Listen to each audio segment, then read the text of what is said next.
चंडीगढ़ नगर निगम के चुनाव के लिए आज नॉमिनेशन जो है तीनों ही पार्टियों की तरफ से फाइल कर दिया गया है। आम आदमी पार्टी की तरफ से क्योंकि इस बार रिजर्व सीट थी महिला की, तो प्रेमलता को इस बार मेयर पद के लिए उन्होंने नॉमिनेशन फाइल किया है। कांग्रेस की तरफ से सीनियर मेयर और डिप्टी मेयर के लिए भी इस बार नॉमिनेशन फाइल किया गया है। और वहीं अगर भाजपा की बात की जाए तो उनकी तरफ से भी महिला कैंडिडेट जो है इस बार उतारी गई है, क्योंकि इस बार जो है वो सीट रिजर्व थी। हालांकि इस बार की अगर बात की जाए, क्योंकि जिस तरीके के मेयर चुनाव पिछले साल रहे, जिस तरीके का विवाद पिछले साल रहा, तो इसको लेकर जो मेयर चुनाव चंडीगढ़ के हालांकि आमतौर पे कभी चर्चा में नहीं रहे, मेयर चुनाव आते थे और निकल जाते थे, लेकिन पिछले साल जो वाकई घटना हुई, सुप्रीम कोर्ट तक मामला पहुंचा और उसके बाद मेयर चुनाव जो है एक बड़ा मुद्दा बन गया। और इस बार भी इस तरीके की धांधली ना हो, इसको लेकर जो है आम आदमी पार्टी और कांग्रेस, क्योंकि दोनों गठबंधन के तहत चुनाव लड़ रहे हैं, और इसी के तहत उन्होंने हाई कोर्ट का रुख किया और कोर्ट के बाद सुप्रीम कोर्ट का रुख किया है। हालांकि उनकी तरफ से लगातार ये जो मांग की जा रही है कि हाथ जो है ऊपर करके वोटिंग जो है इस बार की जाए। हालांकि इस मामले के ऊपर अभी फैसला आना बाकी है, लेकिन आज नॉमिनेशंस फाइल कर दी गई है और 30 तारीख यानी कि 30 जनवरी को मेयर के चुनाव होंगे और देखना बड़ा अहम रहेगा कि इस बार के चुनाव के नतीजे किस तरीके के आते हैं। पिछली बार जिस तरीके से वोट खराब किया गया था, अनिल मसीह की तरफ से जो प्रेसिडिंग ऑफिसर थे, उन्होंने जो 8 वोट्स जो जिस तरीके से उन्होंने गलत कर दी थी, जिसके बाद पूरा मामला सुप्रीम कोर्ट तक गया। सीसीटीवी टीवी तक भी जो सामने निकल के, जिसके बाद कोर्ट ने सख्त जो है एक्शन लेते हुए फटकार भी लगाई थी और एक बड़ा नतीजे भी जो है सामने किए थे। इस बार जहां अगर बात की जाए, क्योंकि एमपी सीट का फ़ायदा हमेशा ही भाजपा लेती आई है, एक सीट जो वोट उनकी हमेशा से ज़्यादा काउंट की जाती थी, लेकिन इस बार जो है एक सीट वो आम आदमी पार्टी और कांग्रेस के हाथ में है। कारण क्या, इस बार मनीष तिवारी जो एमपी हैं वो कांग्रेस के जीते हुए हैं। दोनों ने लोकसभा चुनाव में गठबंधन के तहत चुनाव लड़ा था। अब ऐसे में अगर आंकड़ों का जिक्र किया जाए तो इस बार जो टोटल आंकड़े हैं, अगर हम लगभग आंकड़ों की अगर बात की जाए तो 15 काउंसलर्स हैं वो बीजेपी के पास है, 7 कांग्रेस और 13 आम आदमी पार्टी के हैं और एक एमपी की सीट है।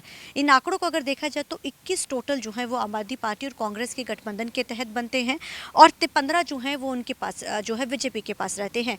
इस लिहाज से अगर देखा जाए तो कहीं ना कहीं कहा जा सकता है, आंकड़ों का देखा जाता है तो लगता है जीत पक्की होगी, लेकिन आमतौर पर मेयर चुनाव में क्रॉस वोटिंग हमेशा ही देखी जाती है। अगर बीजेपी की बात की जाए तो वो जीत का दावा अभी भी ठोक रहे हैं। बीजेपी कहती है कि जिस तरीके से आम आदमी पार्टी और कांग्रेस बेशक एकजुट होकर दिखा रहे हैं, लेकिन इन दोनों के कॉन्फ्लिक्ट्स किसी से छुपे नहीं हैं। ये आपस में लड़ते रहते हैं, लेकिन बेशक ये लोगों को दिखा रहे हैं, लेकिन क्रॉस वोट भी होगी और कांग्रेस और आम आदमी पार्टी की बहुत गिनती काउंसलर्स हैं जो उनको वोट करेंगे। हालांकि 30 तारीख को ये चुनाव होने हैं और मेयर पद के चुनाव के लिए आइए हम आपको सबसे पहले सुनाते हैं जो कांग्रेस के जो प्रधान है चंडीगढ़ के, लकी ने किस तरीके का दावा किया है। जीत आप लोग हासिल करने वाले बिल्कुल, हमारे पास 21 साथी हैं और उनके पास 15 हैं और हमारी शानदार जीत होने वाली है। आपका इस बार एमपी की भी वोट आपकी है। मुद्दे क्या क्या आप इस बार लोगों के बीच में लेकर देखिए, चंडीगढ़ के विकास का मुद्दा है, चंडीगढ़ को आगे बढ़ाने का मुद्दा है, शहर की जनता के कामों को करने का मुद्दा है, यही मुद्दे हैं।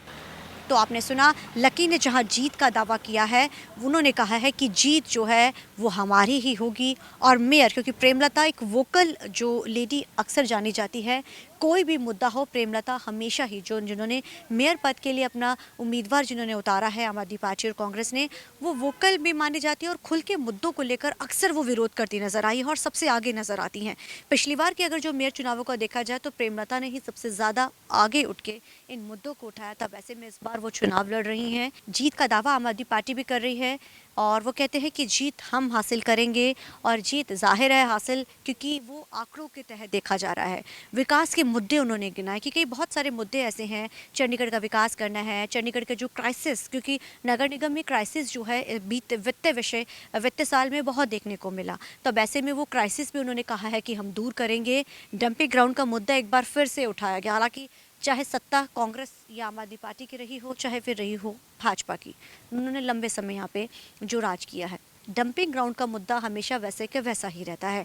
लेकिन इस बार फिर से ये दावा ज़रूर ठोका जा रहा है। चंडीगढ़ सिटी ब्यूटीफुल है, जो वित्तीय संकट हुआ था चंडीगढ़ में उसको दूर करने के लिए जो नगर निगम में देखने को मिला था, इसका भी दावा किया जा रहा है। दावा आम आदमी पार्टी कांग्रेस जो गठबंधन के तहत है वो भी ठोक रहे हैं, दावा जो है वो जो है भाजपा भी ठोक रही है। मुद्दे दोनों ही पार्टियां कह रही हैं कि हमने विकास करना है, चंडीगढ़ को आगे लेके जाना है, जो संकट है उसको दूर करना है। अब देखना बड़ा अहम रहेगा और सबसे ज़्यादा जो नज़र इस बार मेयर चुनाव पे जो प्रिजाइडिंग ऑफिसर होंगे उन पे रहेगी। जिस तरीके के पिछली बार जो थे वो चर्चा का विषय रहा। हमने हालांकि प्रिजाइडिंग ऑफिसर से भी इस बार बेदी सर से भी बात की थी।